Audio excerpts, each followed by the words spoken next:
Greetings, and welcome to Total Rewatch, a show in which your intrepid host, me, will rewatch and review every single episode of a series in its entirety. And today, I'm beginning with G Gundam, one of my favorite anime shows. G Gundam is kind of like the black sheep of the Gundam universe. Like the others in the series, G Gundam is a giant robot mech show. But unlike those other shows, which are very sort of regimented and militaristic, and they focus on one side, advancing and the other side retreating and back and forth, and, everything's meant to be kind of scientific and blah, blah, blah, blah, blah. G Gundam is very fantastical. G Gundam is kind of like if someone injected the Street Fighter series into the Gundam universe, and I love it. I think it's awesome. I think it was a really, really cool show. It was one of my favorite shows to watch growing up as a kid when it was airing on Cartoon Network.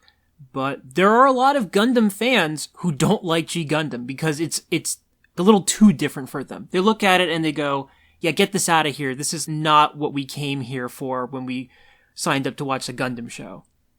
But yeah, I really like it. G Gundam is kind of silly at times. It's kind of ridiculous. It's kind of cheesy. Some of the other Gundam shows are so serious that they focus on, like, entire colonies getting wiped out and genocide being committed and, people dealing with trauma. And that's not what G Gundam is. G Gundam is fun. And that's why I like it. That's why I'm reviewing it right now. I'm reviewing this in the year 2020. 2020 is not a great year. In fact, I really hope that if you're watching this from the future, you're looking back at 2020 and you're acknowledging it as that really, really bad year. Because if 2020 doesn't stand out as a bad year, then that means that the years that followed it were also really terrible. And I hope that's not the case, because then that means that, like, oh my god, the future is ruined. And I hope it doesn't get to that point. But anyway, that's why I'm rewatching and reviewing G Gundam. Because it's a palate cleanser. It's something that I need to rewatch in 2020, and I figure, hey, if I'm going to go through the process of rewatching it, I might as well share my views on it with the masses. So, hence Total Rewatch. Okay, in the first episode, we are introduced to the premise of the series, which is that in the future, every nation has basically migrated to outer space. There's a Neo-America, there's a Neo-Japan, Neo-France, and there are colonies designated to those countries, and on Earth, it's just like a big wasteland. It's just a big dump now, and there's still people left on Earth, but the people in the colonies don't really care about them.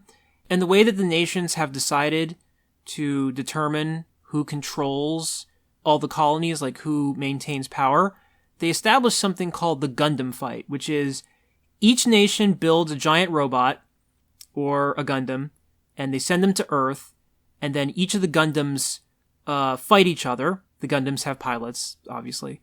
And the winner of the Gundam fight determines who gets control over everyone. And I remember as a kid, I remember thinking, well, this is a pretty silly premise. This is a really kind of, the idea that in the future, control over politics will be decided by giant robot fights and, people will just abandon the Earth. Like, that's ridiculous. That's so far-fetched. And, it's still a silly concept, and yet the more time goes on, the less silly it gets. Like, the more plausible it becomes that, I really could see a day when, in 200 years, once we've just polluted the crap out of the planet and made it unlivable, yeah, I kind of could see a day where everyone's like, hey, screw this Earth thing, let's just go live in space. We can't ruin the environment in space because there is no environment, so let's just live in space. And then, what are we going to do with the Earth? Let's turn it into a big fighting ring for some giant robot fights. Like, yeah, it is stupid, but the world we're living in is very stupid. We are surrounded by stupidity.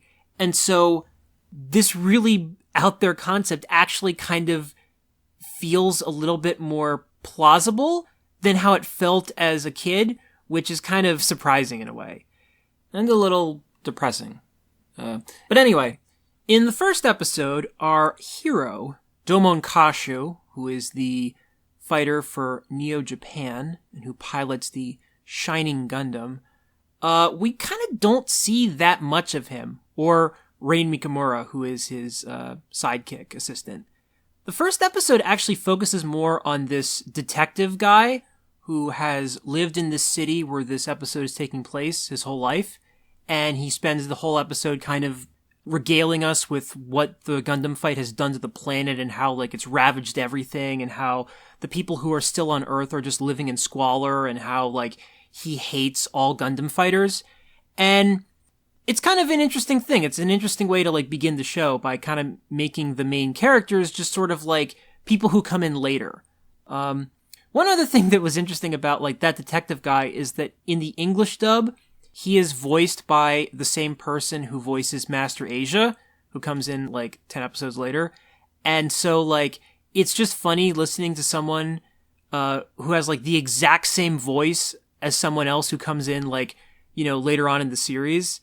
I find it amusing because, like, as an audience member, we're supposed to kind of, like, discount that. We're supposed to, like, ignore the fact that, like, there are two people in this show who have, like, exactly the same voice. But, you know, this is something you don't actually see a lot of in anime anymore. This show, G Gundam, came out in Japan in 1994, and it was dubbed a few years later.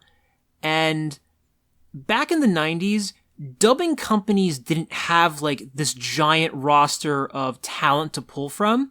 And so, like, on a lot of the dubs from the 90s, they'd have to keep reusing the same actors over and over and over again because they just didn't have that big of a bench. It's why if you watch, you know, the Dragon Ball Z dub from the 90s, you're just hearing, like, Chris Sabat voicing everyone over and over again because they just, like, they didn't have a lot else to do. So in the G Gundam dub, when it came time to, like, voice this detective character, you know, if it was done today, they would have just pulled through their Rolodex and they would have, like, you know, found some other gruff voice actor to do the role. But, like, they didn't have that luxury back then, so they had to kind of, like, double dip sometimes. Speaking of the dub, one thing that's kind of neat about this dub is that, like, these are voices that you really don't hear in any other anime show. And that's kind of distinctive because if you watch a lot of anime, you'll notice that you'll rehear the same voices, like, over and over and over again. People who get cast in main roles, they tend to get recycled a lot. And in this series, the people who voice the characters, they didn't really appear in many other things. Like, the guy who voiced Master Asia, he appears in, like, Inuyasha later on. But, like, other than that, these voice actors are kind of, like, they didn't do a whole lot else besides G Gundam. And I actually like that because it makes characters feel more distinct when their voices are distinct. It gives them more personality. Whereas, like, if all these characters were voiced by people who, like, you've heard in a million other things, you know, it doesn't feel as original. It doesn't feel like it has its distinct thumbprint, you know? I should also say that the G Gundam dub is very, you know, cheesy and corny and ridiculous at times. And you hear that in this episode. In this episode, there's a moment where Domon says, "You may have those silver feet, but I've got these gold fingers." And you listen to it and you're like, wow, that's a pretty silly thing that they had him say. But the dub is actually awesome because the actors commit completely to it. They do not half-ass it. The person who's doing Domon's voice, for instance, he fully commits. He is, like, totally into it. He is treating this as seriously as it is. And so you wind up with a dub that is very, very respective of the source material. It's a dub that totally fits it. And you could say, like, well, some of these lines are silly, but the show is kind of silly, so it works. In this episode, they have a bunch of, like, little kid characters kind of roaming around so as to make Domon look good, because in these early episodes, Domon is kind of an asshole, and, like, we'll touch on that later on, but, like, you know, in this episode, he's very stoic and quiet and whatever, and so, like, he gets to save the little kids from, you know, big problems a couple times throughout the episode, and it establishes to people that, hey, this guy's a good guy, just because he's silent and whatever, he's he's a good person deep down. And in this episode, we learn a couple things about Domon. We learn that he is carrying a photo, and he's looking for someone. He says to a couple people, "Have you seen this man?" We see that he is an amazing martial artist. He can catch bullets with his fingers, which is pretty badass. And also, in this episode, we are introduced to the mobile trace system. So, in the G Gundam universe, the way that the Gundam piloting system works is the fighters put on like a neural suit that like tracks their movements, and so then like once they get inside the machine, the robot follows through and does what they do. And this is very, very different from how it works in every other Gundam series. In every other Gundam series, it comes down to a person sitting in a cockpit in front of like a keyboard and a monitor, and, you know, the Gundam is pulling off these incredible moves and stuff, but like the people inside are still kind of just, they're just sitting there, not really doing a whole lot physically. And that's totally different in G Gundam, which I think is pretty cool. The trade-off is that the way that the suits get put on people is pretty silly, where Domon has to, get naked, and then after he's naked, he has to have this skin-tight outfit draped over him by the machine. And I remember as a kid thinking to myself, man, the bad guys in the show are very generous. You'd think that they would like attack him while he's getting his suit put on, because, it's like a full minute transformation sequence for him to get his suit on each time. And you'd think that the villains would be like, well, damn, he's not even moving his Gundam. I might as well just attack him now. But that never happens. I do like the way that the characters have to perform the actions themselves in order for the machine to do it too, because it makes it feel like the machines are more of an extension of these characters' bodies. Like when Domon gets inside the Shining Gundam and he performs all these stunts, you still get the sense that like this is a representation of Domon, and Domon is in charge of this. You can see Domon's physical skills exhibited by what the Gundam does. And that's totally different from every other giant mech robot series, basically, where the people inside the machine are just sitting still and not doing anything. So I like the G Gundam method. I think it's cool. So at the end of the episode, Domon has a fight with the villain of the week, whose name is Mikkolo Chariot. And Domon defeats Mikkolo with his ultimate attack, which is known as the Shining Finger. And, it doesn't matter how many times you hear it. It doesn't matter how well the actors sell it, and they do. They do a very good job committing to this thing. Shining Finger is a very, very goofy name for an ultimate attack. Like, you hear it, and you just keep thinking, really? Really Shining Finger? That's it sounds like something that you get when you have, like, radiation poisoning or something. Like, it's something that, like, the people in Chernobyl had to deal with. Shining Finger. It doesn't connote threatening. But, hey, it is a very powerful technique. It is a technique that you will see many, many times throughout the course of the series, which is a point of contention for some people, and perhaps fairly. But, yeah, Domon uses the Shining Finger to defeat Mikkolo.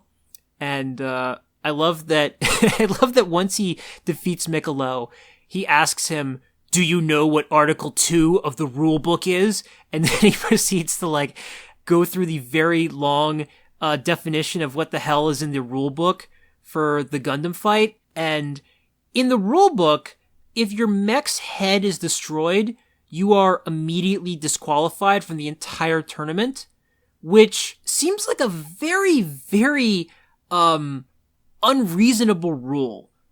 Like, I understand if the rule was, if you attack someone's cockpit, you're disqualified. Like, okay.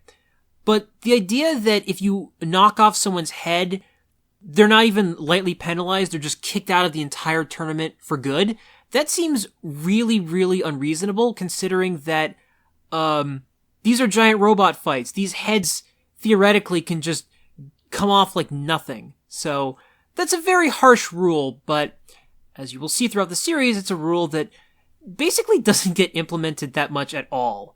there will be fights later on in the series where characters will be more or less defeated, and if you think about it, there are moments where it would really, really make a lot of sense for the fighter that's winning to just knock off the other Gundam's head, just so that it's an automatic win. Like, you'd think that that would be their specific goal, but nah, they just kind of forget about it, so it is what it is. Anyway, the episode ends with the detective throwing Domon a piece of pizza and then walking away to smoke a cigarette. And that's the end of episode 1. These early episodes are kind of, these are the weakest episodes of the series by far. And of these episodes, episode 1 is pretty good, but the next couple episodes, at least from what I remember, are not that great. So, you know, on the off chance that you watch these early episodes and you're like, I'm not really feeling it, give it like 10 episodes. Do yourself a favor and try to make it up to the Shinjuku arc. If you get to the Shinjuku arc and you're still not liking it, then hey, you can bail. But until then, you know, just know that if you don't like some of these episodes, it's okay. They're not indicative of the rest of the series, which is much better. So I just figure I should point that out before I wrap up. So yes, that is one episode in the book. And there's a lot more things I want to say about the series overall that are not really episode specific, but I will get to those in later editions. So yeah, thank you for watching this review of the first episode. In the next edition, we'll be reviewing episode 2, in which we see the debut of Neo America's representative. So tune in next time.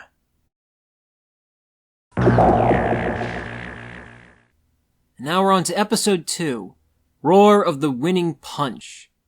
And first let me just say that I'm so glad I'm doing this. It puts me in such a good mood to be talking about this show. It just puts me in a good place. You know, there are just certain shows that you watch and it takes you back to a time in your life where everything was just simpler and better and nicer, and, you know, maybe things weren't that way overall in the world, but it felt that way to you. And that's why it's fun to revisit this show, even when the episodes that I'm looking at aren't the best ones. And this episode is not one of the best ones, but it does have a couple bright moments that cheered up a little bit. For example, this is the episode that introduces the narrator, who is everyone's favorite character. The narrator is a guy who wears an eye patch, and he sits on a stool, and he's got green hair, and he knows everything about everyone, and he's very interested in the Gundam fight taking place. And what's awesome about him is we have no idea who he is. We have no idea why he is invested in the story, why he cares, why we should trust him. I love, too, that he wears an eye patch, but at the end of him announcing every episode, he takes off the eye patch, and you see that he has a working eye. So he's wearing an eye patch for no reason. And you know what? It works perfectly. It's exactly the kind of narrator you want for a show like this. You want someone eccentric and weird to be the narrator of G Gundam. So it works. The main reason for this episode, though, is that it introduces Chibity, who is Neo America's fighter, and he is one of the main supporting character fighters of this series. The thing that's funny about Chibity is that his name is Chibity. That his name is Chibity Crockett. All of the Gundams in this show are all based on the country that they originate from. And the thing about what represents each country in their Gundams, it's very superficial. It's very sort of one-dimensional. And some of the cultural depictions hold up better than others, to put it mildly. Some of them are problematic. But on the whole, the majority of the depictions are actually kind of adorable.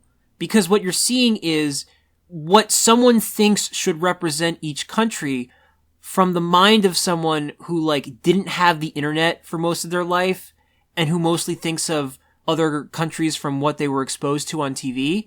And so, like, that's totally what Chibity Crockett comes off as, because Chibity is a boxer, and so it really feels as though the creator of G Gundam watched Rocky when they were younger, and they equated Rocky with being like the most American thing you could be, and so Chibity is a boxer. And on top of that, they probably also watched Charlie's Angels, and so Chibity's female worker crew are all very clearly like Charlie's Angels based. And then on top of that, when it came time to name the character, they must have been thinking of Davy Crockett.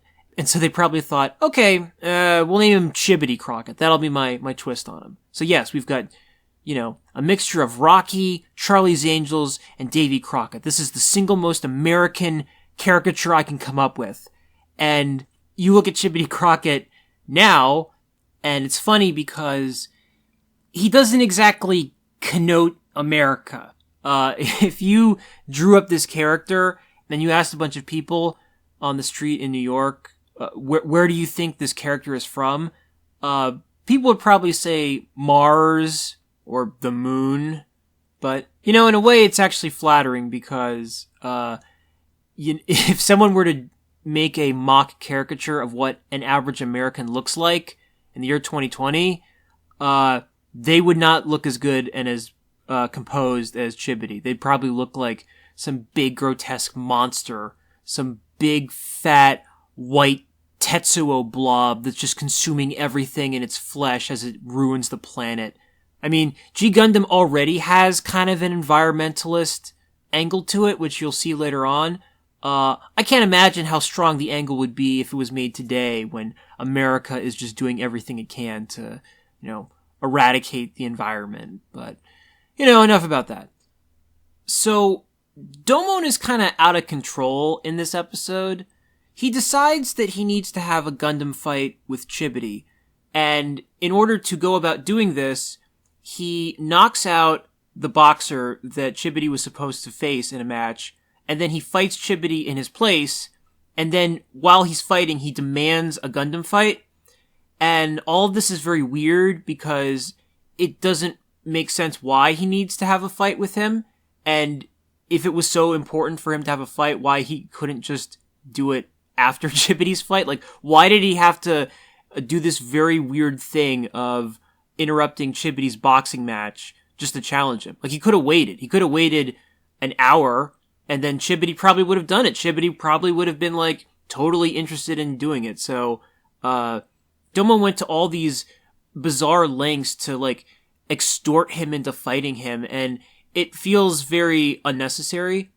But then, when he goes to fight him, Domon does something pretty egregious. He destroys the Statue of Liberty. Of all the places in New York, he decides that he's going to hide his Gundam inside the Statue of Liberty and then destroy it when he goes to fight Chibity.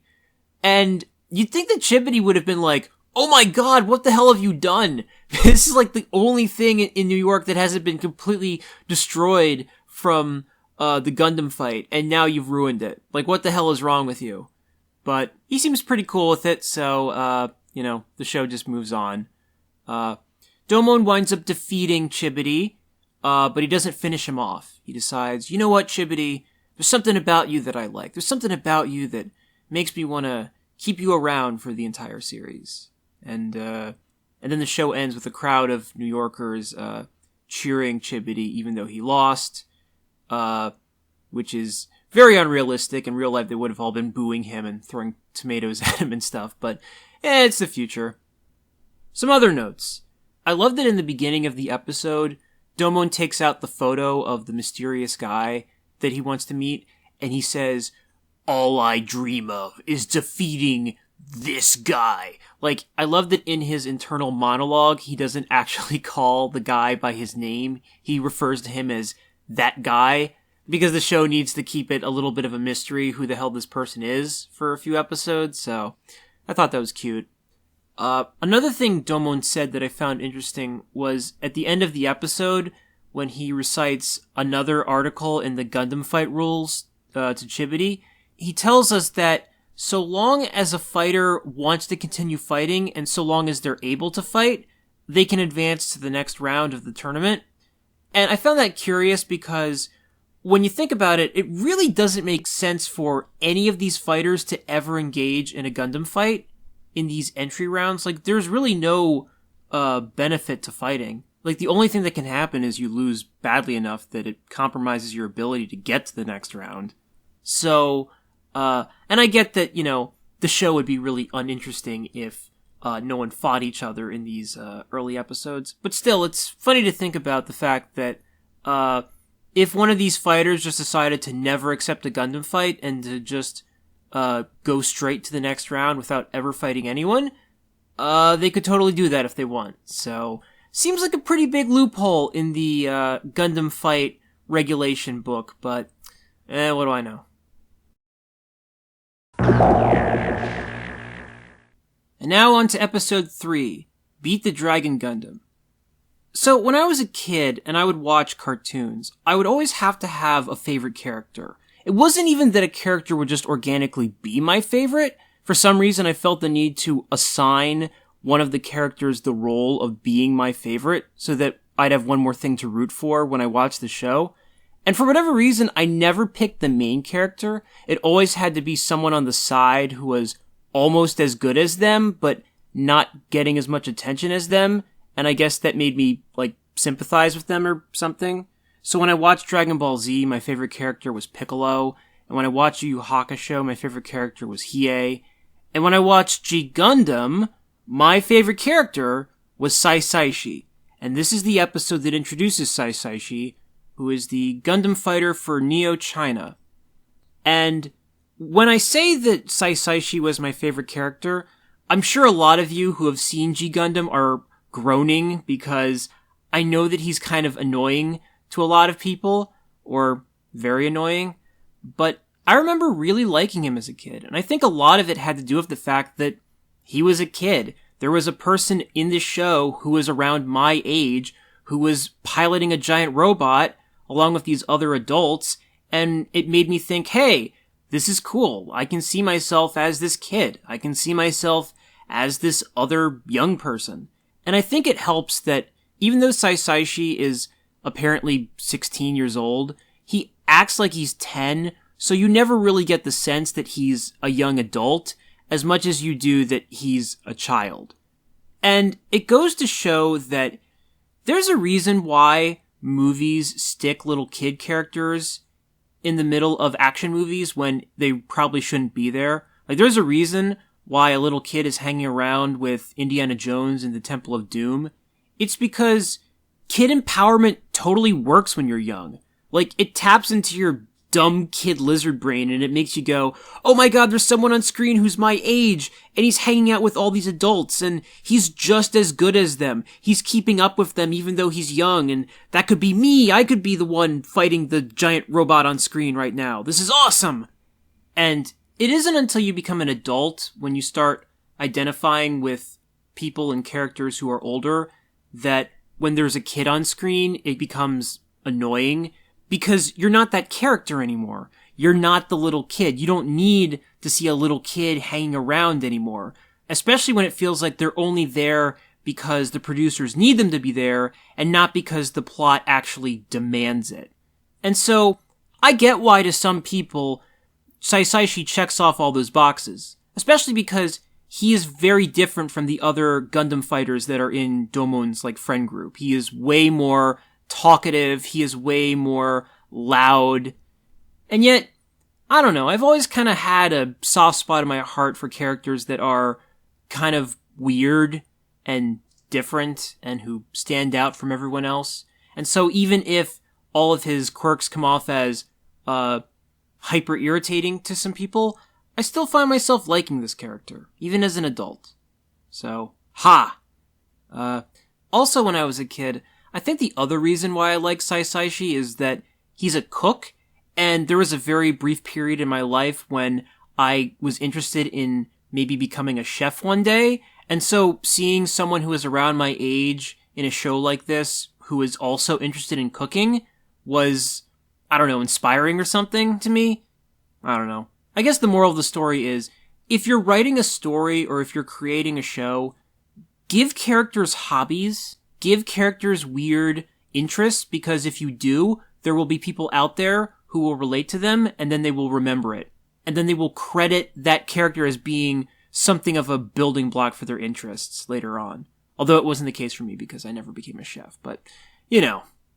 The fact that Saisaishi is an outlier in the cast of this story is actually sort of innovative, though, for the Gundam universe.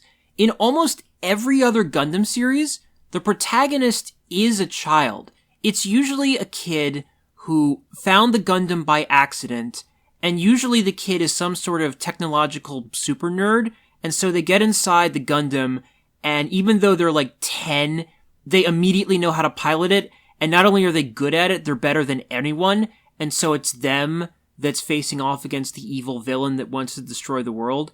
That's kind of how it works in almost every Gundam series, except this one. In this series, in G Gundam, the main character is Domon, and he is not a child or a young teenager. He is an adult. And when you think about it, it's a funny trend to break because, you know, if you were making a billion-dollar war machine, you'd probably want adults piloting it, right? You'd probably want someone who can drink a beer to be the one manning this incredible weapon of mass destruction. But in most anime series, it's the opposite. In most anime series, they seem to build these giant robots specifically so young children can pilot them. But hey, who watches anime for realism anyway? Not me. And if you do, G Gundam ain't for you. Even if the protagonist is not a kid. But anyway, on to the recap. In episode 3, we find out that Domon is specifically going to all the countries that are listed on the back of the photograph in search of the man that he's searching for, whoever he may be. And in the course of his search, he runs into Saisaishi, who we don't officially learn is the pilot of the Dragon Gundam until the very end of the episode. Although, all throughout the episode, they keep showing these silhouettes of Dragon Gundam's pilot, and you look at the silhouettes, and it's just the most obvious thing in the world that it's Saisaishi, and so when they finally do the reveal, it's like, not remotely a surprise. But, hey, in a way it's kind of charming that they even tried to make a mystery out of it to begin with. I like how the rules of physics don't seem to apply to Saisaishi that much in this episode. There's a moment when he's talking to Domon, and you just see him levitating off the ground, and they don't bother to explain, like, how the hell he's levitating off the ground. It's just a thing that he can do because in that moment he's assumed the physics of, like, a Looney Tunes character. Domon and Saisaishi become friends by the end of the episode, but if Domon decided that he hated Saisaishi, he really would have all the justification in the world, because Saisaishi betrays him twice, gets him locked up, gets him beaten and tortured, and he was doing it all for himself. He was doing it just so that he could get his Gundam back.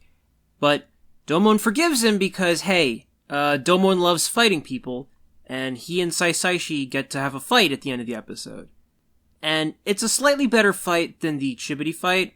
Chibity got his ass kicked, like, immediately in the previous episode, but Saisaishi puts up a little bit more resistance, and even manages to bring the fight to a draw. Although, if Domon hadn't gotten distracted by Saisaishi's helpers at the end, he would have won. Shouldn't have turned his head. The highlight of this fight is that at the end, after Domon breaks out the Shining Finger again, he debuts this chant that he will use throughout the rest of the series whenever he uses the Shining Finger, and that chant, as I'm sure you all know, goes, "This hand of mine glows with an awesome power. Its loud roar tells me to defeat you." And it's great, it's cheesy, it comes out of nowhere.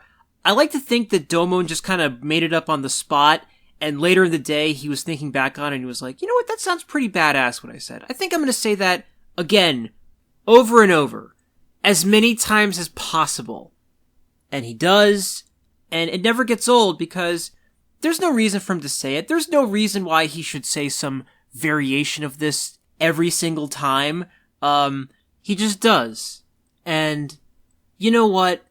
It's great because, hey, why not?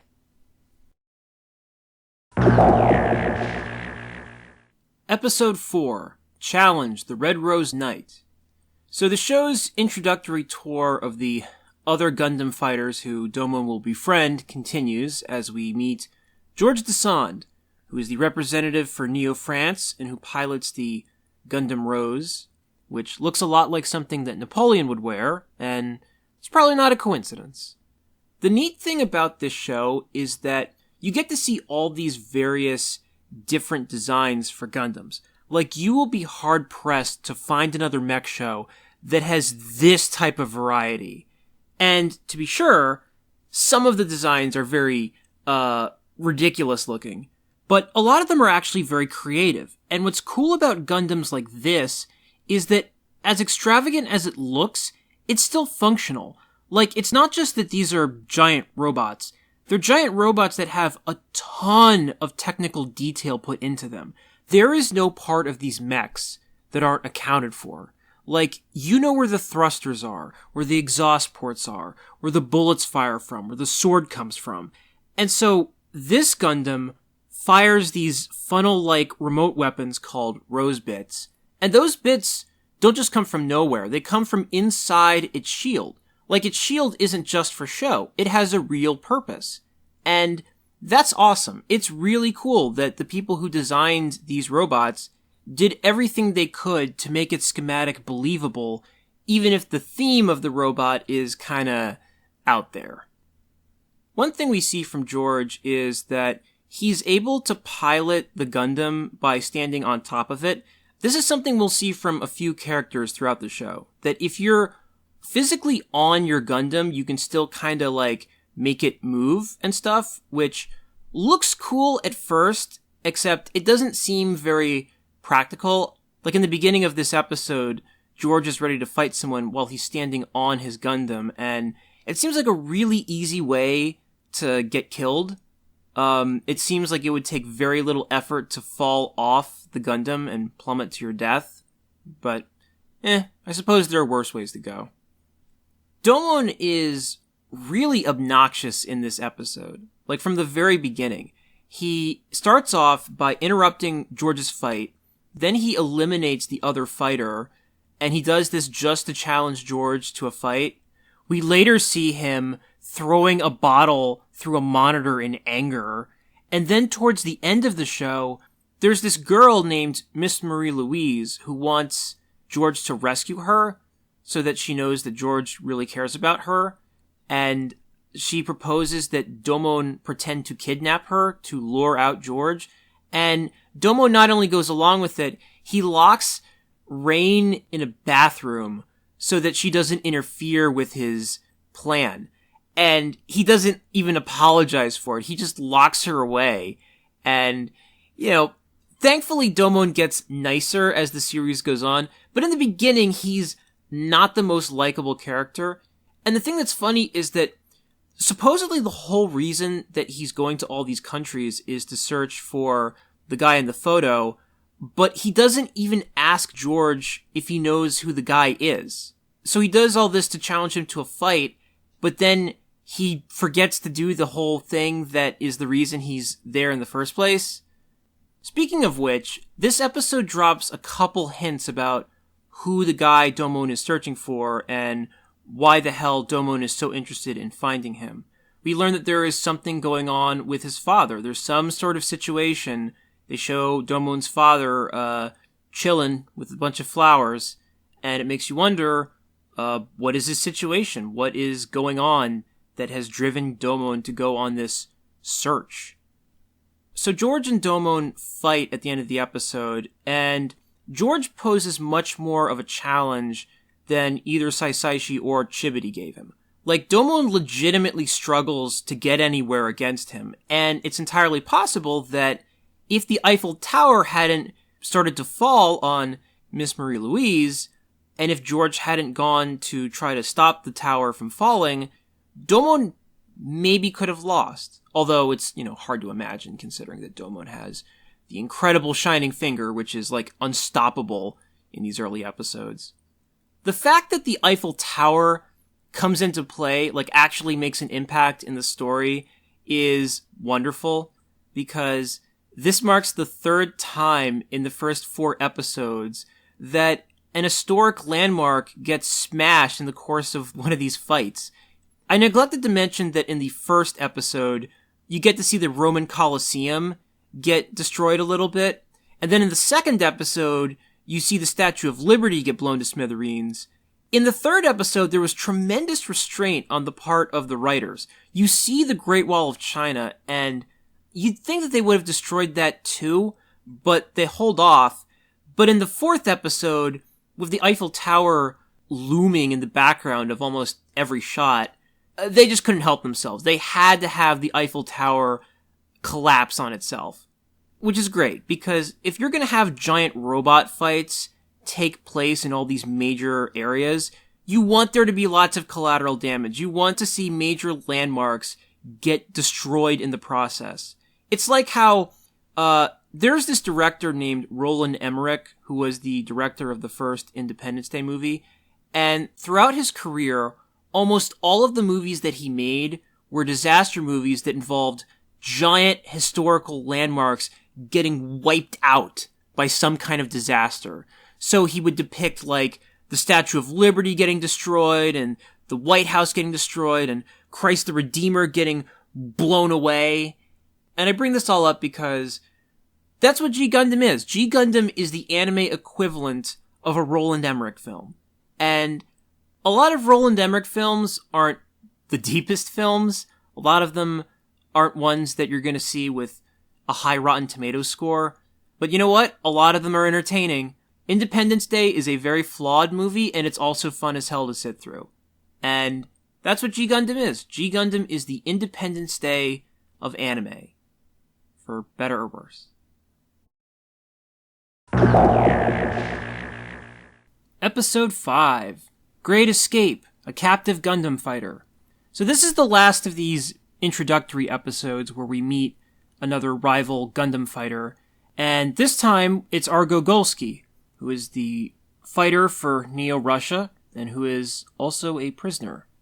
This episode is easily the best of the last 4, and it's because, unlike those other ones, this one works as a self-contained story. You don't need to know anything else about the series to watch it. And in fact, if you skipped the first 4 episodes and started watching G Gundam right here, you could totally get away with it. Not that I think you should, but you could. In this episode, Domon gets trapped on an Alcatraz-type prison in Russia because the Russians, in this universe, figure the best way to win the Gundam fight is to lure unsuspecting pilots to the middle of nowhere and then lock them away so that they can't pose a threat anymore. And it's here that Domon runs into Argo, who has a bomb attached to his chest, which gives him no choice but to pilot Russia's Gundam if he wants to stay alive. So yeah, this is kind of a departure from the other episodes. Instead of Domon instigating all of the action, like before, this episode begins with him already in the middle of a conflict, where he's trying to escape. And when he has a Gundam match towards the end, it happens in a nondescript location, whereas if this was like those other episodes, Domon and Argo would have fought next to the Kremlin, and at some point in the battle, the Shining Gundam would have fallen on, like, Lenin's tomb or something. One thing this episode does that was smart is it teams Domon up with another prisoner throughout the episode. If this episode was just about Domon trying to escape, it wouldn't have been that effective, since, you know, Domon wasn't there that long. And plus, he's so strong and he's the main character, so you kind of expect that he would get out of there anyway. But by filtering the story through the eyes of a common prisoner who had been locked up for years, the resolution has more oomph to it. It's more triumphant when they all manage to escape, because you're seeing it from his perspective. I really like this character too. There's a moment at the very end of the series when there is a big kind of reunion of a lot of characters, and this guy is like the one person who I thought it would have been really cool if he showed up again, but he doesn't. He drifts away at the end of this episode, and that's it. That's the last you ever see of him. Which, in a way, makes it even more fitting. The best thing about this episode, though, is the fight between Domon and Argo, which is great. It's really quick, it's really aggressive. Argo rips off one of the Shining Gundam's arms and then immediately tries to cave in its head. They're fighting on a dramatic location in the middle of a frozen sea. The awesome King of Hearts theme is playing the entire time. It's just good stuff. And it highlights one of the best things about this show, which is that it has some really cool fights. For all the bizarre, non-serious aspects of G Gundam, it is still, at the end of the day, a very well executed show. It's kind of like the Teenage Mutant Ninja Turtles in that way, or like a lot of the Transformers stuff, or that movie The Warriors. If you can get past the inherent oddity of what it is you're looking at, you can get sucked into it because some of it is legitimately well done. For instance, you can't argue that this show doesn't have great music. You can hate on G Gundam all you want, but you cannot deny that this show has a killer soundtrack, if you have taste. The fight between Domon and Argo ends in a draw because Domon is too tired to finish off Argo with the shining finger. I should note too that for the second straight episode, when Domon does his chant, he says that it's his hand's burning grip that is telling him to defeat someone, as opposed to its loud roar. So he does slightly remix the chant every now and then, and he even does it in the next episode too. But for the most part, the core of his chant stays the same. It's always about how his hand is either glowing or burning with the desire to defeat his opponent. One other random thing that these last couple episodes solidify is that when someone is inside a Gundam in this show, they possess incredible hearing. In the previous episode, Domon and George were responding to what Miss Marie Louise and Rain were saying from like a mile away on the ground. And in this episode, Domon can totally hear what Rain and the other prisoner are saying as they're watching the fight from below. And what that means is that in G Gundam, if you're even within the vicinity of a Gundam, the person piloting it can almost always hear what you're talking about, which I guess can be explained by these machines' technological capabilities, but they never reference it in the show, so it's just one of those things that you kind of have to, accept as a thing that happens in this series. And finally in this episode, we get even more hints about the person who Domon is searching for, as well as a glimpse at the big bad villain of the series, who we will at last get to see in full in the next episode.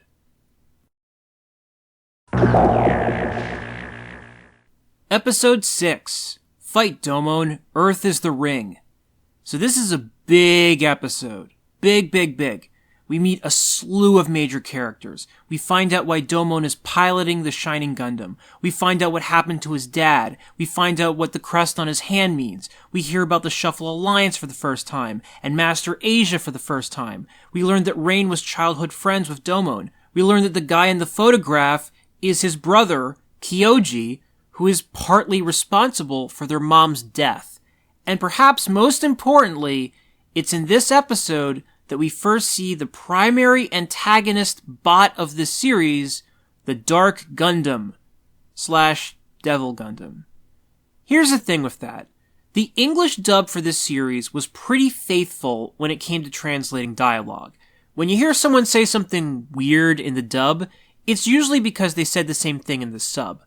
What they did change, though, was the names of many of the Gundams, which they did presumably for marketing reasons.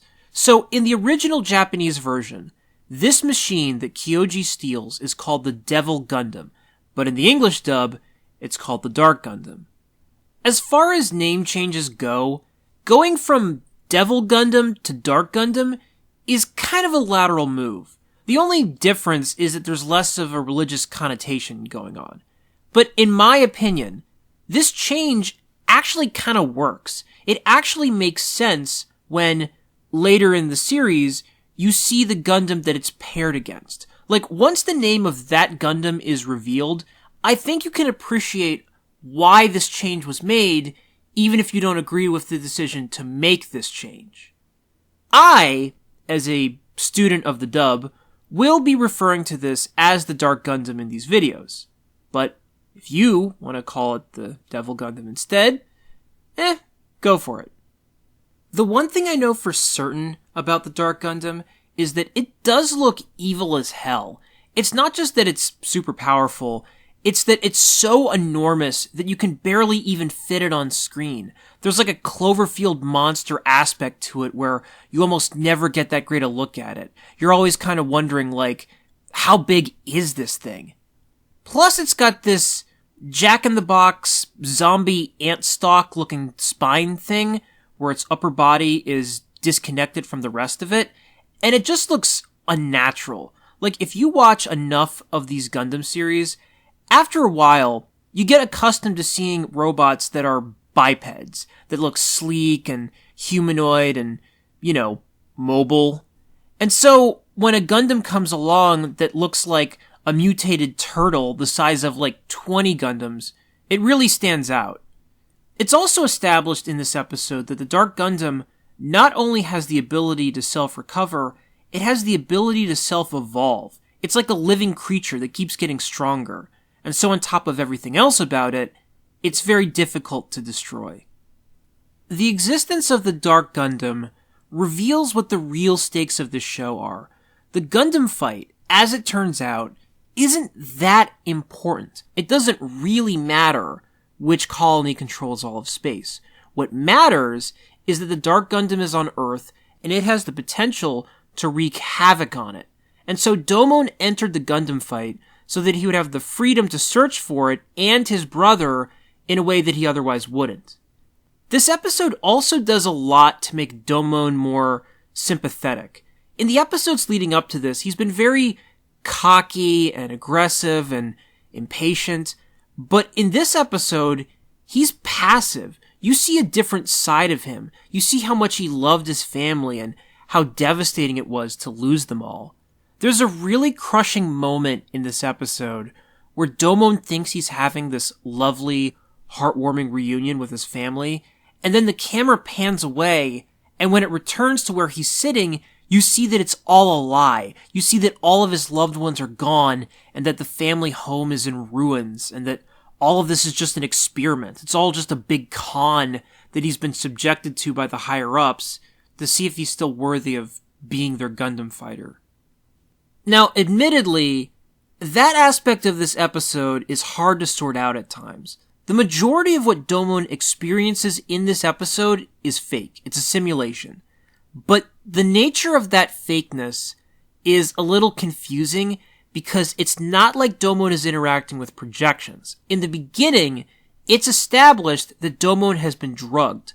So that means that somehow Kurado and Dr. Mikamura and Alube injected him with something that allows them to know exactly what he's hallucinating and to control what he's hallucinating. And that is a weird layer to add onto an episode that has a ton of critical background information being thrown at us. It's a unique story device because it allows us to dive into Domon's backstory without the whole thing being a flashback, but in return, some of this is hard to keep track of. This is an episode that you might have to watch a couple times to get the chronology of everything, because they really do cram a ton into it. So, to recap, Dr. Mikamura is Rain's father. Alube wears a mask because he got wounded when he tried to stop the Dark Gundam. Kurado wants to win the Gundam fight so that he can become Prime Minister. The King of Hearts crest on Domon's hand was given to him by Master Asia. Domon's father was placed in a cryogenic sleep as ordered by the government for his role in creating the Dark Gundam. Kyoji is on the run with the Dark Gundam. And all of this is being told to us while Domon is on Neo-Japan's space colony instead of being on Earth, where he's supposed to be. In the end, Domon winds up fighting against an automated Gundam that he has been hypnotized to see as the Dark Gundam. And he fights it in space, which you don't get to see all that often in this show. Unlike most Gundam series where space fights happen all the time, if not the majority of the time, pretty much every fight that you see in G Gundam happens on Earth, with very few exceptions. So, Rain saves Domon from getting beaten, but in the process, she gets flung briefly into space, which enrages Domon and allows him to power up. For you see, the Shining Gundam possesses a super mode that can only be activated when the pilot taps into their anger, which makes Domon stronger than ever. So yes, this show has a Super Saiyan element to it, which is not at all unprecedented in the Gundam franchise. There are other Gundam shows where the pilots can achieve a kind of psychic mental state that makes them pilot their Gundam better than everyone else. What's different here is that in G Gundam, when Domon activates his super mode, that change isn't so much manifested through him as much as it is through his Gundam. Like, his Gundam physically changes. It taps into parts of its robotics that he otherwise could never reach. And this is something you will see throughout the series, from some other fighters too. Now, this is where, if you're going to watch and enjoy this show, you have to accept the Street Fighter logic of these Gundams. You have to be able to see them as extensions of the fighters themselves. Because if you don't, you're going to sit there and wonder dumb things like, why did they build a machine that's output is entirely dependent on the pilot's mental state and martial arts abilities? Like, why wouldn't they just make it so that anyone can use super mode all the time? This seems weird. But again, you can't look at it that way, because if the people who created G Gundam made it that way, it would defeat the whole purpose of the show. It would strip the series of its message, which is that it's not the machine that makes the person powerful, it's the other way around. It's the person who makes the machine powerful.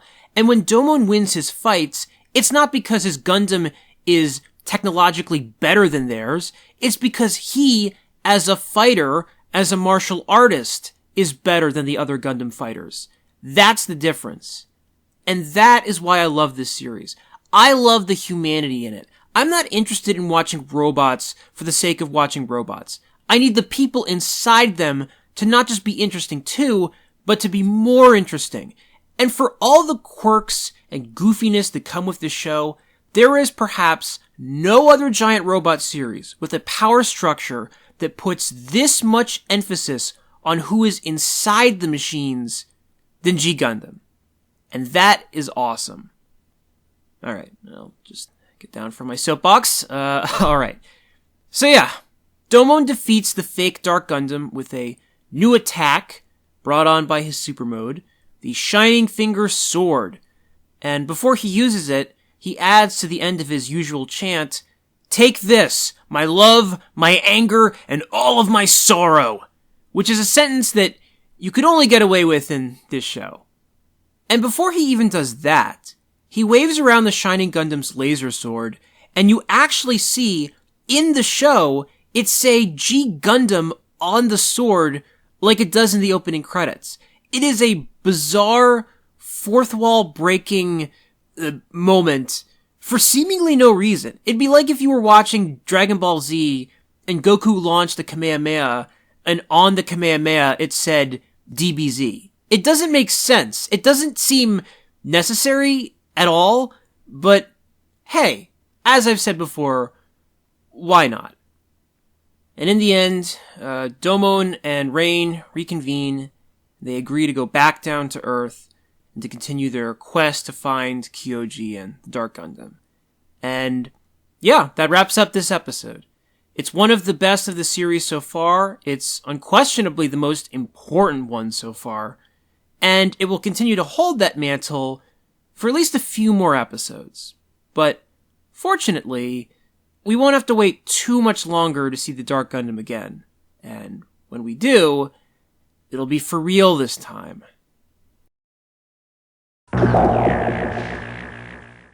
Episode 7. Prepare to fight. Desperate Fugitive. You ever revisit a show that you've practically memorized? Like, you know every episode like the back of your hand, except one? There's like one episode that for some reason you never watched that much growing up, and you don't really remember it, and so you go and revisit it later when you're older, and you realize that the reason you didn't remember it is because it's bad, it wasn't worth remembering. That's this episode. Episode 7 is, for my money, the worst episode of this series. It's such a step back that it makes the episodes that preceded it, that are also not as great as they could be, look amazing in comparison. Like, those other episodes were at least watchable. This episode has almost nothing going for it. It's a total throwaway. And it's so bizarre because the previous episode was really important and revelatory and built up all this momentum.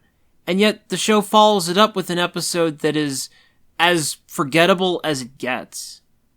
The synopsis here is that Neo Mexico's Gundam fighter is a man named Chico Rodriguez, and he became a Gundam fighter because his sister, Gina, has a serious illness and only has a year to live. So Chico thought it would be cool to go with her from the Neo Mexico space colony to the actual Mexico on Earth so that they could live out her final days there. But apparently, the only way for Chico to get to Earth was to become Neo Mexico's Gundam fighter, and because he had no intention of actually fighting in the Gundam fight, he went into hiding the second he and his sister touched down, and now the Mexican government wants him captured for abandoning his position.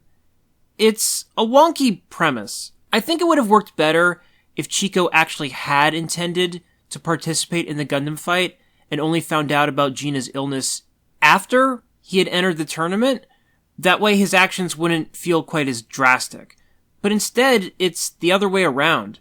He became his nation's Gundam fighter, and by extension, a national criminal, just to transport his sick sister, which only makes sense if you can buy that there was no other way for him to get his sister to Earth, which seems like a stretch to me, given that, people have been coming and going from this planet for like 60 years, but, what the hell am I doing assessing the logic of this show? So, whatever. Everything about this episode feels off. It feels filler-y. Domon is laser focused on having a Gundam fight with Chico, and he spends the whole episode berating him about it. And it comes off as self-indulgent after a while because he doesn't need to fight someone just to find out if they have connections to the Dark Gundam. It's like he wants to fight him for the sake of fighting him. And he shows very little interest in the plight of his sister. Chibity is in this episode too, but he doesn't have any ties to Chico. He's just kind of roaming around in this episode, and so his presence comes off as random more than anything. Meanwhile, Chico is supposed to be in hiding the whole time, but he goes out of his way to blow his cover on multiple occasions. Like, he tries to incapacitate Chibity in broad daylight at one point, when there's a crowd of people around him, which is confusing because he doesn't want to fight people, but he has no problem trying to assassinate them, while leaving his sister's side in the process. And then his sister runs off for, no reason, and gets surprisingly far. There's also an old man in this episode who comes to the rescue a few times, but we never find out who he is or why he's so invested in helping them, when all he had to do was give one line about how he always liked Chico as a Gundam fighter or something. That's all it would have taken. But for some reason, the show just decides to give zero backstory to this guy. The episode culminates in this moment when Chico gets in his Gundam and has a match with Domon. And the Gundam that Chico is piloting is probably the most infamous Gundam in this whole series. It is a mustachioed Gundam wearing a sombrero with cactus spikes on its arms, and its name in the original Japanese version is Tequila Gundam.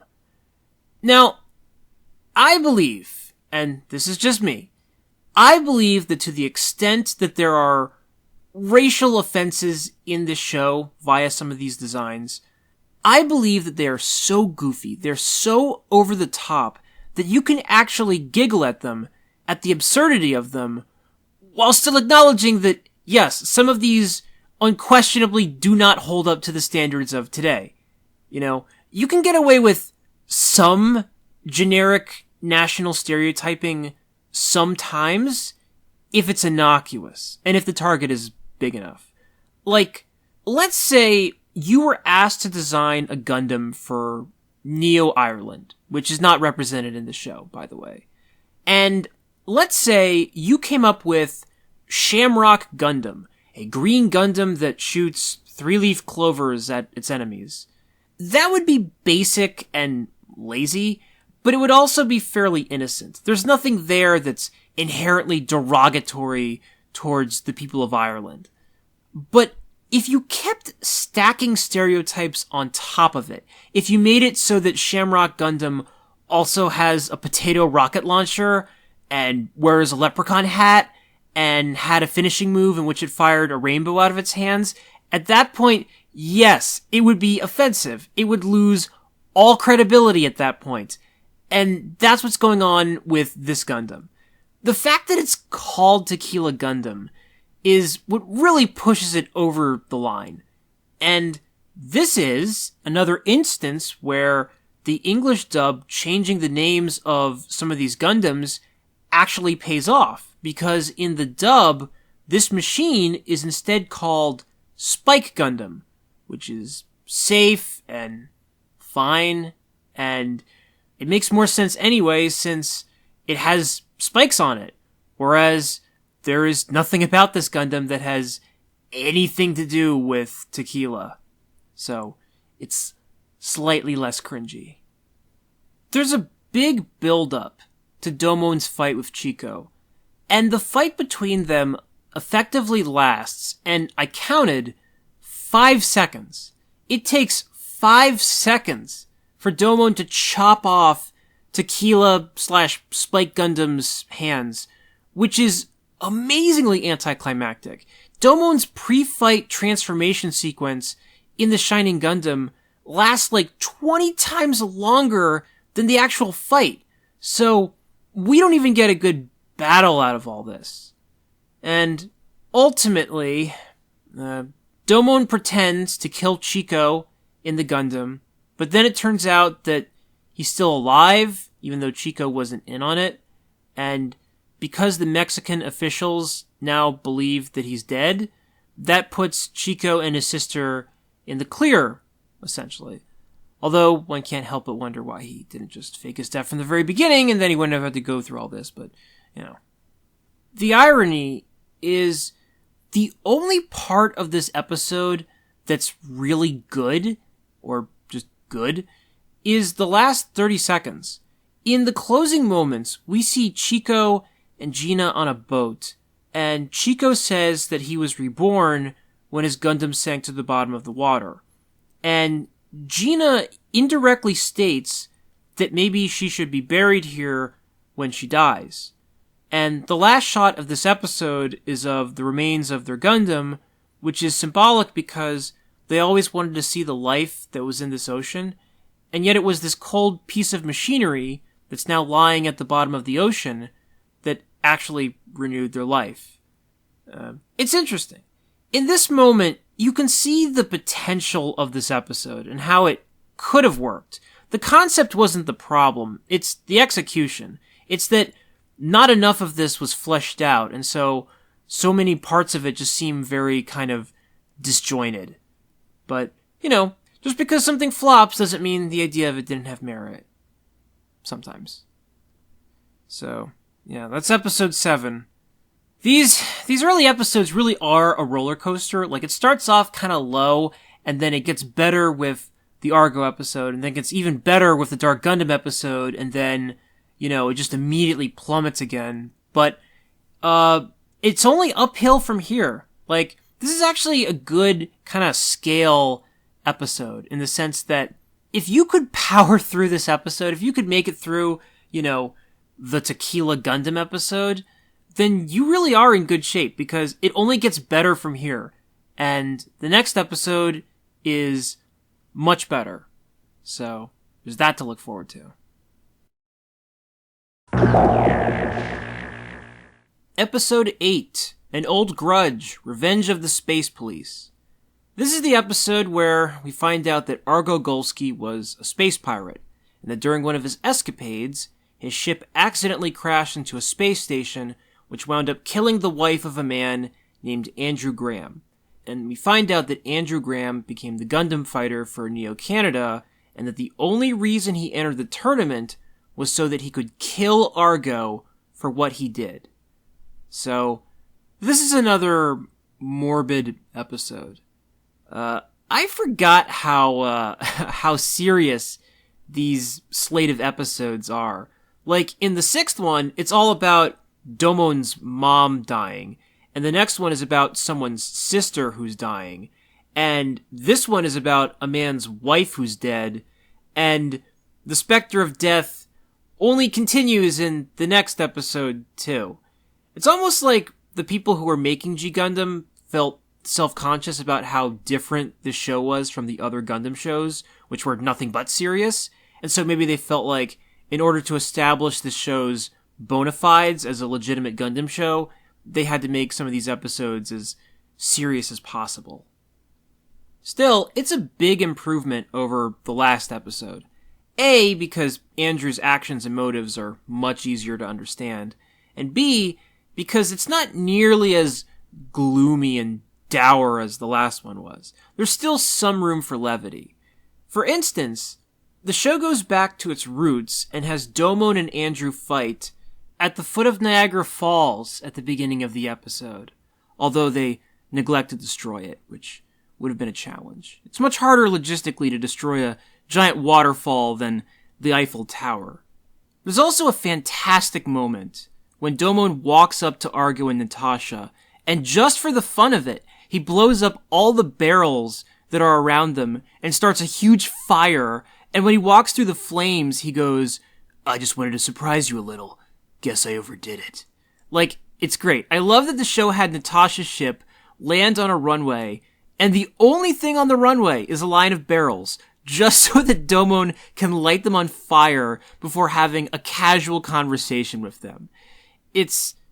You know how in Game of Thrones, in order to spruce up the dialogue, they would occasionally have naked women gratuitously strolling through scenes for no reason? This is like the better version of that. I think it's much better to have conversations be preceded by giant fiery explosions, even if it's totally avoidable. Just like in the previous episodes, Domon is very irritable at times. He and Rain have a spat in the beginning because she suggests that maybe they could just enjoy the scenery for a second, and he flips out about it and even accepts her resignation as his assistant at one point.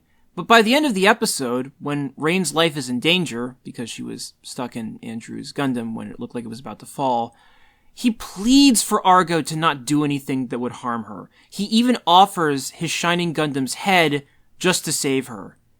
And it reveals that for all the angst and anger that he exhibits in these early episodes, Domon is a big softy at heart. He's super emotional, obviously, but he did lose his entire family recently, so it makes sense that he would be upset all the time. In fact, the one thing this episode could have added was maybe a scene where Domon tried to reason with Andrew on a personal level, since Domon could really relate to him. Domon is also on a personal quest to track down someone. So there could have been a moment where maybe Domon tried to talk to him from a place of understanding. But it works out regardless. And by the way, the name of Andrew's Gundam that I referenced a second ago, in the dub it's called Grizzly Gundam. In the sub, it's called Lumber Gundam. Lumber Gundam. Try saying that 3 times fast. In a twist of fate, Argo winds up saving Andrew and Rain, and we learn that when Andrew's wife died, Argo was actually trying to save her, when all this time, Andrew had been under the impression that Argo had purposely prevented her from surviving.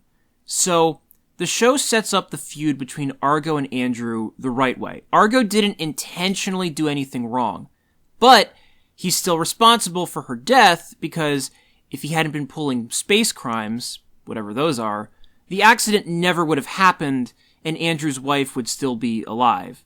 All of Domon's fighter friends have a backstory that carries them to some degree. Chibity's is really ridiculous. Like, when you see Chibity's, you're gonna laugh.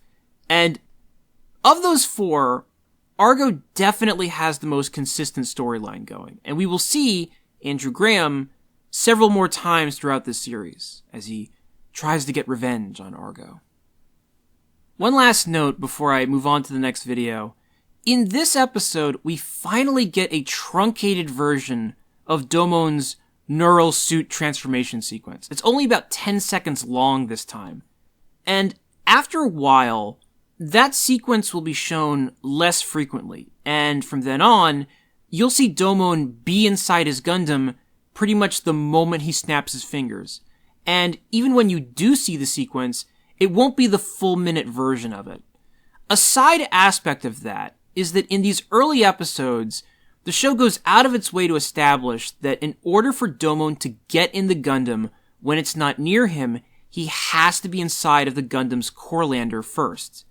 But that's a component that's eventually phased out of this series entirely. And you get the first hint of that in this episode. Domon leaps out of Natasha's airship without getting in the core lander first, and the next thing you know, he's inside the Shining Gundam. And pretty soon, you won't see the core lander be used as a way to get in the Gundam at all, to the point where it'll be easy to forget that that's even a thing. You'll see Domon snap his fingers, and the next thing you know, his Gundam will just immediately be there. And it makes me wonder if maybe the people who made G Gundam figured that so long as they were showing Domon suiting up, it was a bit redundant to also be showing him getting in the Gundam. Like, maybe they thought that was overkill. Because at that point, they're devoting like 90 seconds an episode to showing Domon getting ready to fight. Plus, the rules of the core lander are kind of confusing anyway. In episode 5, Rain said that she couldn't deliver the core lander to Domon if it's over water. But then in episode 7, you see Domon totally hop on the core lander to get to his Gundam when it was over water. And you see Domon do the exact same thing in the next episode too. So,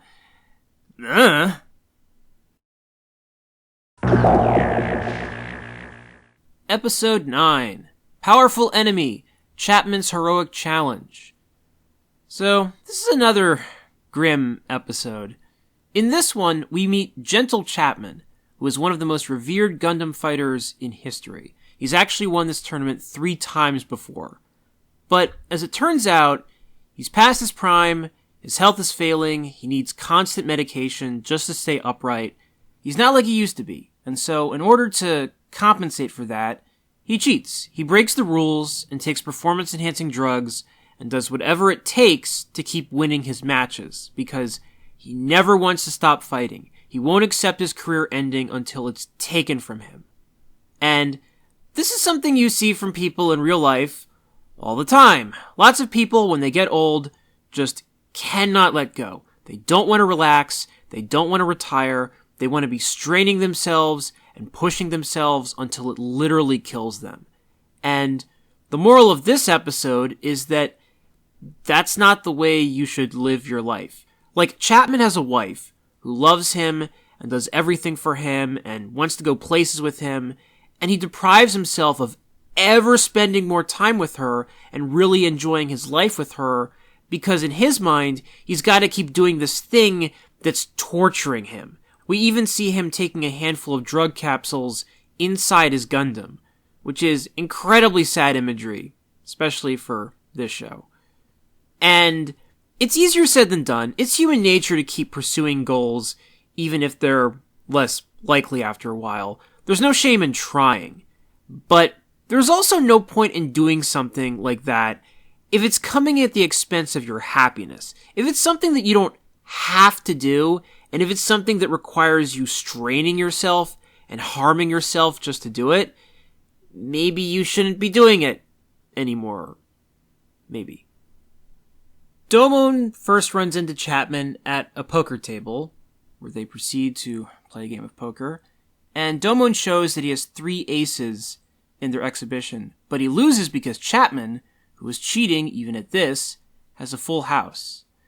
I always think it's funny how whenever you see an isolated chess match in a show in which people are having a conversation while they're playing, the conversation always ends with one of the characters checkmating them, like their checkmate is specifically timed to dramatically punctuate the end of their conversation. And in that vein, whenever there's an isolated poker scene in something like this, the characters always have incredibly strong hands. Like, you'll never see a James Bond movie where Bond is playing against a bad guy and Bond is like, I've got a pair of threes. And then the villain he's playing against goes, well, that's too bad, Mr. Bond, for you see, I have a pair of fours. Like, it's never that mundane. You know, it always features someone having one of the strongest hands possible to either indicate that they're cheating like crazy, like in this case, or that they're just that formidable a character, that they're even excelling at this, that even when they're playing poker, they can't help but wield incredibly impressive cards. I appreciate that in this episode, Domon just comes out and says that the main reason he's here is to fight Chapman. He does ask him about Kyoji in the very beginning, but it's sort of just a pretense to fight with him. I like that he was honest about that because in the previous episodes, he was acting like the only way to find out about his brother is if he has a match with people. And no, part of this is that he likes fighting people. It comes with the territory of being a shonen anime character. He enjoys sparring with people, or else he wouldn't be doing this. He's also way less high-strung in this episode. When he talks to Rain, he does it without growling at her like he had been in the last episode. Like, it's the first glimpse of an actual synergy between them, where Domon isn't talking to her like she's this random person that he barely knows. Domon, of course, winds up fighting Chapman, and they wind up fighting near both Big Ben and the Tower Bridge. Neither gets destroyed. And when I was watching this, I couldn't help but think that this show came out in 1994, which was 6 years before the London Eye, that big Ferris wheel, was opened. And the London Eye is such an ostentatious landmark, it stands out so much next to that river, that I just get the sense that if G Gundam was made 6 years later, we absolutely would have seen the London Eye get crushed or something in this episode. Or at the very least, it would have been in ruins or totally inoperable. Call it a hunch. I don't know why. I just get the sense that, like, there's something about that landmark specifically that I think we would have seen it get smashed if it appeared in this show. Anyway, Domon winds up defeating Chapman, which was more because Chapman just couldn't handle fighting anymore than because Domon overpowered him. And at the end of the episode, Chapman dies. But it's not clear that he dies. The reason we know that he dies definitively is that he is referenced in a later episode as having been killed right here. But in these closing moments, it's really vague. Like, no one specifically says at the end of this episode that he died. We don't see a close-up confirming that he's dead. His wife is fairly stoic about it. She has tears, but she's not inconsolable. And Chapman was talking to her rather casually, like right before he apparently keels over off-screen. So, I imagine there must have been a lot of people, besides myself, who, if they watched this as a kid, might have been under the impression that Chapman just passed out. And then were very surprised down the line when we were told that, no, he totally died here. Or at least, that's what they say. So, that's episode 9. In the next one, the show will reach a milestone as it crosses the double-digit episode count. But it's momentous for another reason. Episode 10 is famous for featuring, as of this recording, the single most famous meme to ever come out of this series. It is a moment you know all too well if you are familiar with the show. We will discuss it next.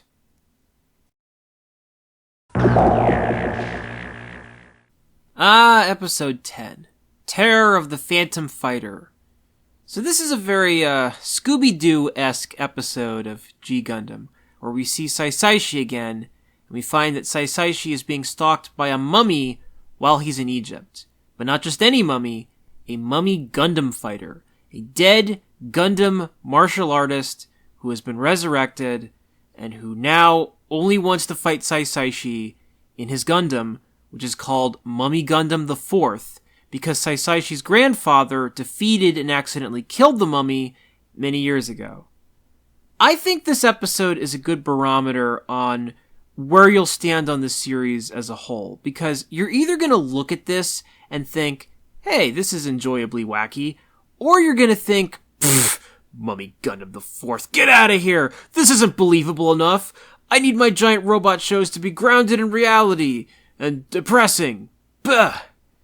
The show even knows that this is out there too, because in the beginning of the episode, the announcer is like, I bet you think this is crazy, because it looks crazy, but it's real. There's really a Walking Dead guy in this episode.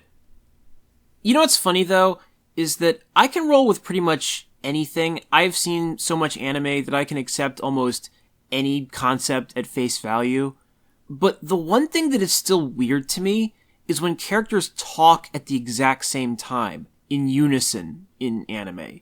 And Saisaishi has these two caretakers, named Zuisen and Keiyun, and they spend the whole episode speaking at the exact same time in perfect harmony, and they're saying long, complicated sentences as they're doing it. And that to me is way harder to get past than a mummy piloting a giant robot for some reason.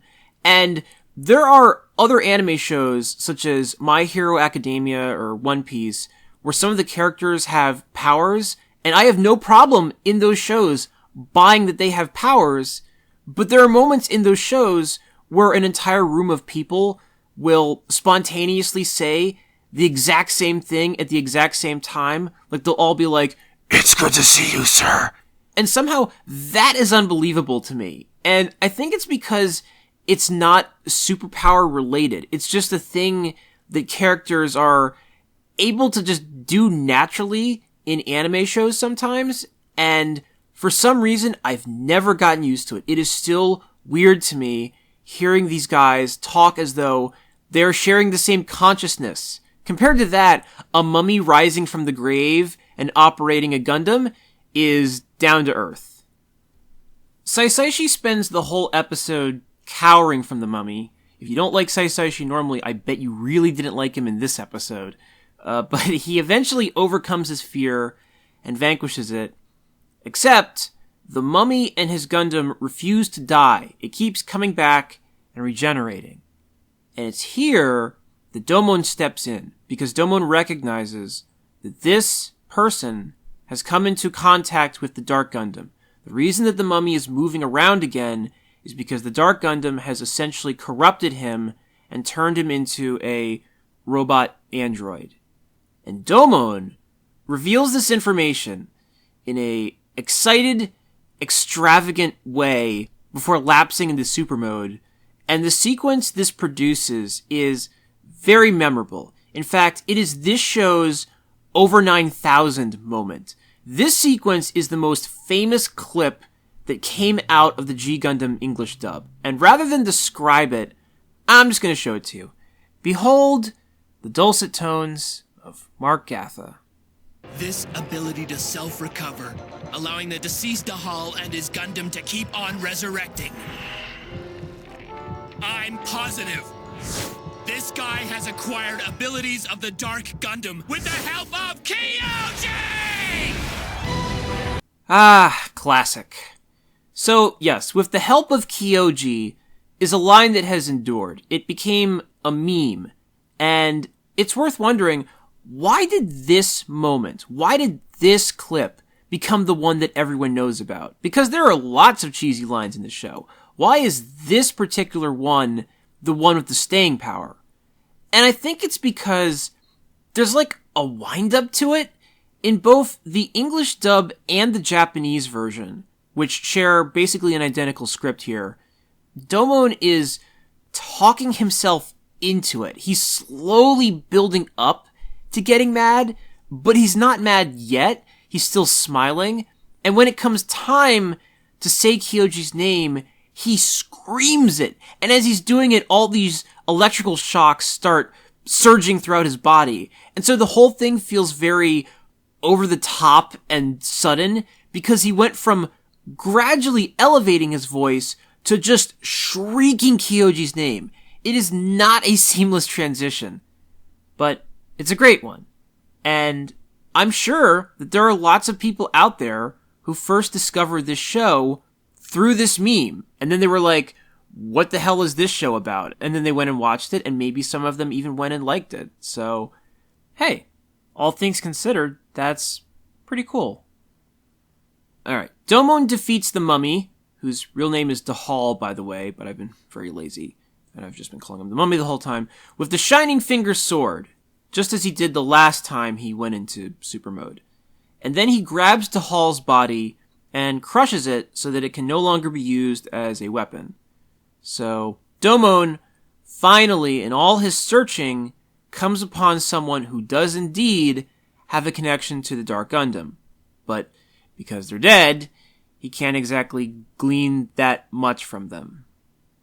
Also, if you were paying really close attention to that clip I showed a minute ago, you may have noticed that it looked a little different from these screenshots that you're currently staring at. And that's because I pulled that clip from the original non-remastered version of this show. All of the screenshots that you're seeing in these videos are from the 2016 remastered version of G Gundam. And I figured that so long as I was going to show a clip from the show, I might as well show one from the original cut to kind of illustrate the difference between how the show looks. Because I find it kind of interesting. The original G Gundam was very grimy. It was very fuzzy. It had a dark color palette. And in the remastered version, you can see that not only is everything clean and crisp, it's also a lot brighter. The colors stand out a lot more. And in the case of Domon, they changed the color of his hair a bit. In the original version, his hair is black. Or if it's dark blue, it's so dark blue as to be indistinguishable from black. And his hair would occasionally fade into the background whenever the background was also black. But in this remastered version, his hair is bluish gray, and you can really see the difference in that Kyoji clip from earlier. Like, his hair definitely stands out from the background more than it originally did. It did not used to look like that. And I point all this out because, it's funny. The first time that I noticed that there was like a difference in Domon's hair, for like 5 seconds, I was not sure how to feel about this. I was like, they've changed the color hex code of his hair. It's different. They've messed with the original source material. They've changed it. How could they do this? And then after those 5 seconds, I just went, this is fine. Why do I care about this? This is not important. What matters is that G Gundam really needed a remaster, and remastered G Gundam looks much better than old G Gundam. And if the cost of getting a better looking show is that they had to tweak some colors a little bit and Domon has to look slightly different from how he used to look, then it's totally worth it. Especially if it means that future generations of people are able to watch Domon Kashu scream his brother's name at the top of his lungs.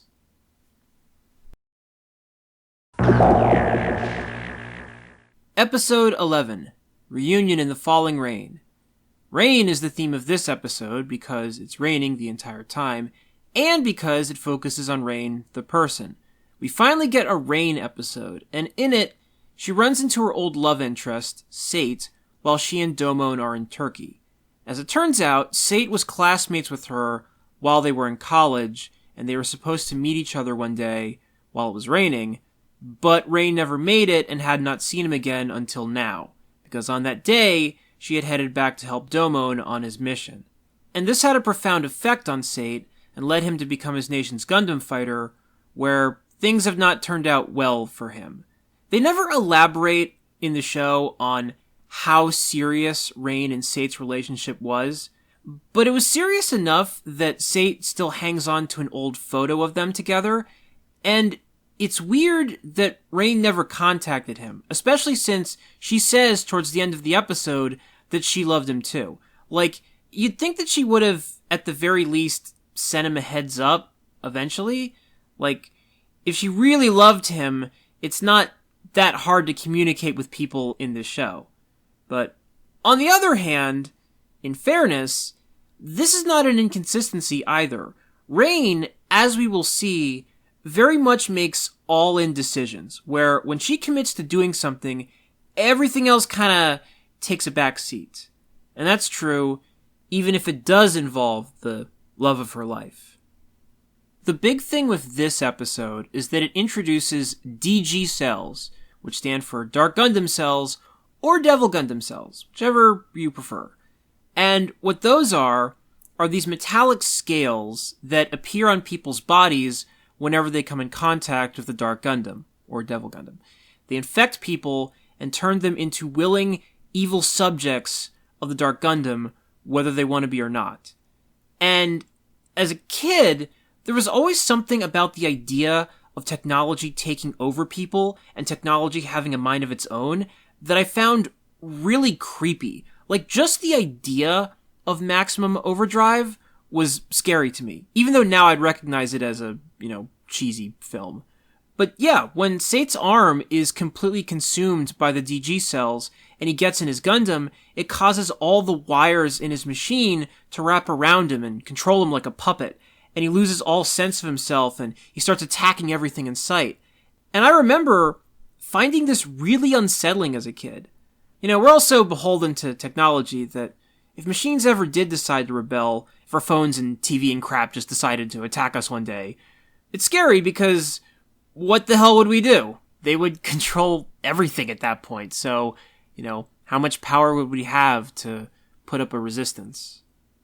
I also think it's notable that even though we see the Dark Gundam in this episode through a flashback, we never see Kyoji. The show very intentionally wants us to see the Dark Gundam as the monster, and not Kyoji. Kyoji is just along for the ride. It's like how there's an old Steven Spielberg movie called Duel, where a person is being chased by a truck on a highway, and in the movie, they never show the driver of that truck because Spielberg wanted it to seem like the truck itself was the real villain, and not the guy operating it. And that's kind of what's going on here. I mentioned earlier that this show wants us to see these Gundams as an extension of the fighters' bodies. And that's true, except for the Dark Gundam. With the Dark Gundam, it's the opposite. And in fact, in this entire series, unless I'm really forgetting something, in which case I'll apologize later, you will never see a single live point-of-view shot of Kyoji operating the Gundam from inside this cockpit. You will not see it, because the show doesn't want you to see the Dark Gundam as a tool for him. It wants you to see something different, so that you know that however evil Kyoji might be, it's his Gundam that's an even bigger menace. Domon is surprisingly accommodating about Rain seeing her old lover again. He basically leaves them alone for the whole episode, and even when he discovers that Sate has DG cells and that he ran into Kyoji, Domon patiently backs away and leaves them to hang out with each other. And it shows that Domon and Rain's relationship, up to this point, really is platonic. It mainly is a business partnership, and he exhibits, no jealousy towards her seeing this guy, which is notable because Domon wears his emotions on his sleeves and never hesitates to show when he's upset about anything. So the fact that he doesn't do that here kind of puts a boundary line on where things stand between him and Rain at this point, anyway. Domon fights and defeats Sate and winds up saving him before the DG cells can completely take over his body. It's a very tense episode. It's much more of a slow burn than all the ones leading up to this. There's even a moment where Sate, when he's controlled by the DG cells, starts to strangle Rain.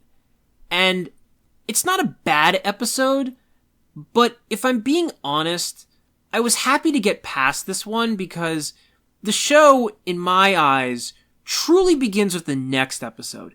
Episode 12 is when the show starts having rolling continuous episodes that all matter to the main story. And so, when I was rewatching this one, I was ready to move on from these setup episodes. I mean, I love G Gundam, obviously. And it's not like these episodes are terrible, but this show has a slow beginning. It takes a while to get going. It has like one setup episode too many. The Chico Rodriguez episode looms large in that sense. But you know what? It's all worth it because the episodes that follow this are some of the best episodes in the whole series. They're the episodes that you think of when you think of this show. But still, would have been nice if maybe we didn't have to wait quite so long to get there.